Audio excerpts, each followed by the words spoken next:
Ồ, ở này hiện IT mà chứ thầm xung quanh này vong với bạn nó chân tế có ồ ở này thì IT chẳng hạn làจะ hack account này chứ hack account này vong với bạn nó nhưng chưa tha này là có riêng nó không về sai đây thôi từng á sự tập hợp chụp thở bán cái xúa hay cái băng ở chuối thở ấy lượt tha chùm lại hay hay pa đại nó mà miếng bài hai năng cao lên nó cứ để sai đại về chi chân tu tư bỏ vô nó gọi vô từ lòng từ lư nè đại có riêng nó không về sai đi thầu gọi vô từ lòng tha nè đại đi nó á cứ chắc ai khục vàng hơi chắc phải bọn chúng mình hack phải bọn mình tin ấy chân từ hay thì cứ chưa problem đạiកំពុងតែកើតឡើងនៅក្នុងប្រទេសកម្ពុជាយើងទីមួយនោះគឺ misconception ហើយវាអត់ខុសពីអីដែលខ្ញុំបាន mention មុនហ្នឹងទេគឺ like ប្រជាជនទូទៅ in general ភាគច្រើនហ្មងគាត់គិតថាអ្នកដែលរៀននៅក្នុងវិស័យ digital ហ្នឹងគឺដឹងតែចេះ hack ឯងដឹងតែចេះពាក់ព័ន្ធមួយធ្វើម៉ាស៊ីនធ្វើអីអញ្ចឹងណាគាត់ចេះតែពឹងឲ្យធ្វើពាក់ព័ន្ធមួយបញ្ហាចឹងហើយទីពីរហ្នឹងគឺlimited ICT education មានន័យថានៅក្នុងកម្មវិធីសិក្សារបស់សិស្សនៅកម្ពុជាយើងហ្នឹងគឺនៅថ្នាក់វិទ្យាល័យហ្នឹងគាត់អត់មាន program ដែលបង្រៀនគាត់ពាក់ព័ន្ធជាមួយនឹង ICT ហើយនឹង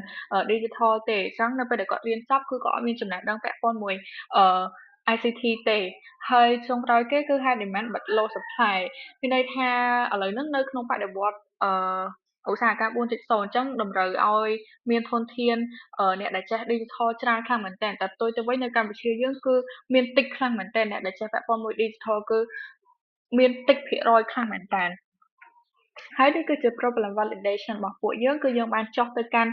អឺសាលាវិទ្យាល័យមួយហើយយើងបានសួរទៅកាន់សិស្សចឹងពី problem ដែលគាត់ជួបពាក់ព័ន្ធជាមួយនឹងdigital ហ្នឹងគឺមានន័យថាទី1ហ្នឹងគឺអឺ like កង្វះខ្លាំងមែនតើទោះបីជាថ្នាក់ខ្លះដូចជាថ្នាក់ទី11ថ្នាក់ទី12ចឹងគាត់អាចនឹងមានថ្នាក់សម្រាប់បង្រៀន digital ហើយប៉ុន្តែអត់មានគ្រូមានន័យថាគ្រូហ្នឹងជាគ្រូដែលស្ម័គ្រចិត្តចឹងបើសិនជាគ្រូអត់មានម៉ោងហ្នឹងអត់មានគ្រូស្ម័គ្រចិត្តទេអត់មានគ្រូអ្នកបង្រៀនទេហើយសិស្សជាច្រើនគឺគាត់មានន័យថាគាត់ស្ទើរចំណេះដឹង digital ខ្លាំងមែនតើដល់ថ្នាក់ថាសិស្សមួយចំនួនធំគាត់សឹងតែអត់ចេះប្រើ Microsoft Teams ផងហើយ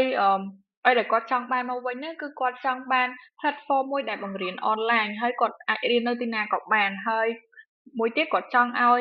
ក្រសួងពាក់ព័ន្ធដូចជាក្រសួងអប់រំអីចឹងទៅគាត់ជួយរកដំណោះស្រាយដើម្បីឲ្យពួកគាត់បានរៀន digital ផងហើយចុងក្រោយគេគាត់សុំគ្រូបន្ថែមគាត់ចង់បានគ្រូដែលបង្រៀន digital បន្ថែមដើម្បីអាចបង្រៀនពួកគាត់បាននៅម៉ោងសិក្សាដើម្បីជាដំណោះស្រាយទៅកាន់បញ្ហាហ្នឹងយើងបង្កើត game based learning platform មួយដែល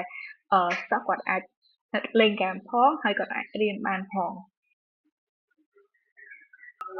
app យើងហ្នឹងពេលដែលចូលទៅដំបូងយើងត្រូវការ login សិនហើយយើងអាចដាក់ email យើងមកហើយយើងចុច continue មកយើងនឹង login ហើយ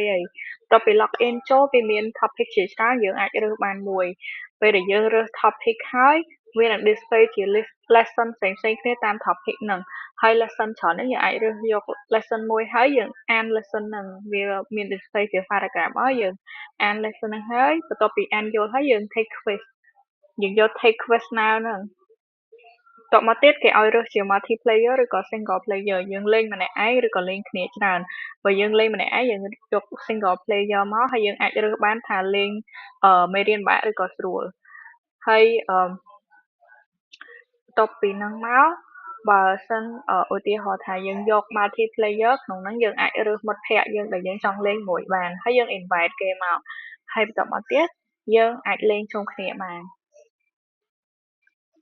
ហើយចំពោះ target customer របស់ពួកយើងហ្នឹងគឺយើង focus ទៅលើសិស្សដែលគាត់រៀនពីថ្នាក់ទី10ដល់ទី12អាយុពី16ឆ្នាំដល់18ឆ្នាំដែលគាត់មាន access ទៅកាន់ smartphone មានន័យគាត់មាន smartphone ប្រើហើយគាត់មានអ៊ីនធឺណិតប្រើប្រាស់គ្រប់គ្រាន់ហើយចំពោះ value proposition របស់ពួកយើងហ្នឹងគឺនៅពេលដែល user ឬក៏សិស្សដែលគាត់ប្រើប្រាស់មកកាន់ app របស់ពួកយើងហ្នឹងគឺគាត់អាច develop skill របស់គាត់បានពាក់ព័ន្ធមួយ skill ជាច្រើនខ្លាំងមែនតើអាចមានដូចជាMicrosoft Teams ហើយមានអីផ្សេងៗអាចថា social engineering អញ្ចឹងគាត់អាចការពារខ្លួនគាត់ពីការឆបោកនៅក្នុងប្រព័ន្ធអ៊ីនធឺណិតអញ្ចឹងទៅហើយទីពីរគឺ interactive gameplay គាត់អាចប្រើប្រាស់ app របស់ពួកយើងហ្នឹងមានន័យថាគាត់អាចរៀនផងគាត់អាចលេងផងដោយសារ app ពួកយើងជាលក្ខណៈ gameplay អញ្ចឹងហើយចុងក្រោយគេគឺ social impact empowerment ពួកគោលបំណងធំបំផុតហ្នឹងគឺយើងចង់ឲ្យអឺ យុវជនរបស់យើងហ្នឹងគាត់យល់ពីសារៈសំខាន់របស់ digital ហើយឲ្យគាត់ងាកមកមើលឲ្យពួកគាត់ងាកមករៀនជំនាញនឹងឲ្យបានច្រើនជាងមុនរកទិន្នន័យមកបានថានៅកម្ពុជាយើងអ្នកដែលមាន access ទៅកាន់អ៊ីនធឺណិតហ្នឹងគឺមានរហូតដល់ 67.5% ហើយអ្នកដែលអត់មានហ្នឹងគឺមានតែ 32.5% ទេប៉ុន្តែផ្ទុយទៅវិញអ្នកដែលគាត់មាន access ទៅកាន់អ៊ីនធឺណិតហ្នឹងហើយប៉ុន្តែគាត់បែរជាអត់មានចំណេះដឹងទៅកាន់ digital វិញមានន័យថាអ្នកដែលអត់មានចំណេះដឹងពាក់ព័ន្ធនឹង digital literacy ហ្នឹងមានរហូតដល់ 70% មែនហើយអ្នកដែលមានចំណេះដឹងមានតែ 30% ទេហើយនេះគឺជា competitor analysis របស់ពួកយើងsister of code គាត់ free មែនប៉ុន្តែគាត់រៀនបែប offline ហើយគាត់អត់មានជា game based learning ទេហើយចំពោះ e-school គាត់រៀនបរិញ្ញាបត្រ online មែនប៉ុន្តែគាត់អត់ free ទេអញ្ចឹងអ្នកដែលគាត់ខ្វះថវិកាអញ្ចឹងគាត់អាចរៀនបានទេហើយមួយទៀតគាត់អត់មានជា gap based learning ទេហើយ PNC គាត់ free ពីឆ្នាំដំបូងមែនប៉ុន្តែគាត់អត់មាន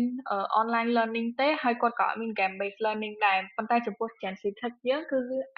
free ហើយអាចរៀន online ហើយអាចមានជា game based learning ទៀតរៀនផងសប្បាយផង at the same time ហើយនេះគឺជា partnership អ្នកដែលយើងចង់មាន partnership ជាមួយហ្នឹងគឺយើងមានដូចជាភ្នំពេញ Post ហើយមានជាក្រសួងអប់រំហើយជាមួយនឹងក្រសួងប្រៃសណីយ៍ហើយនេះគឺជា core team របស់ពួកយើងមានតាម role របស់ពួកគាត់ហើយចំពោះ revenue យើងចង់បង្កើតជា pop up ad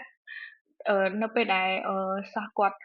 ចុចប្រើប្រាស់ app យើងអញ្ចឹងមាន load ជា pop up ad មកហើយមួយទៀតគឺនៅពេលដែលសិស្សគាត់ឆ្លើយសំណួរអីអត់ចេញអញ្ចឹងគាត់អាចទិញកាក់បានដោយសារបើគាត់នឹកចម្លើយអត់ឃើញអញ្ចឹងគាត់ទិញកាក់ទៅមាន load ជាចម្លើយប្រាប់គាត់ហើយចំពោះscalability វិញនៅ short term ឬក៏មុនមួយឆ្នាំយើងចង់ឲ្យ app យើងនឹងមានវាថាមាន strong foundation ចឹងទៅហើយយើងចង់មាន collaborate ជាមួយនឹងក្រសួងអប់រំជាមួយនឹងក្រសួងប្រៃសណីយ៍ហើយនៅ